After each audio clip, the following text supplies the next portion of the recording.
Okay, you not only won the Video Music Award for Best Female Video of the Year, you were the first country artist ever to win a VMA.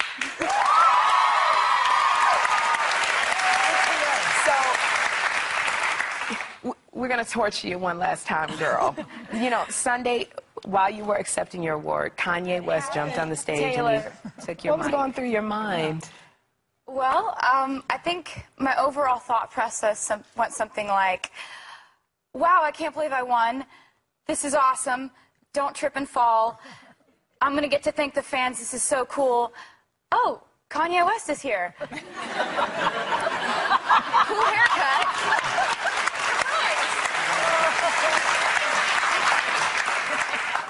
Kanye West is here. Cool haircut. What are you doing there? And then, ouch, and then I guess I'm not going to get to thank the fans. Now, he said, he came on Jay Leno, and he said he wanted to apologize to you face-to-face. If he came to you, would you want to meet with him face-to-face? Sure. I mean, he has not personally reached out or anything, but if he wanted to say hi. He hasn't called or sent a message or an email or anything? No. But do you feel hard feelings about it, Taylor, or not?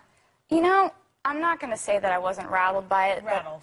But, I had to perform live 5 minutes later, so I had to get myself back to the place where I could perform. Yeah. So. But you're a pro, and you did it. Thank you. How did you pull it together?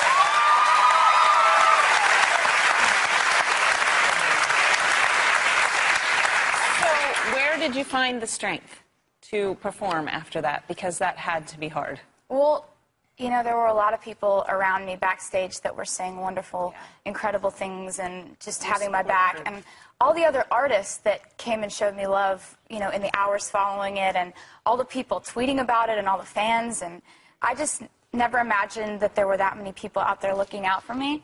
So it was really wonderful to see that people were out there defending me, so I didn't have to.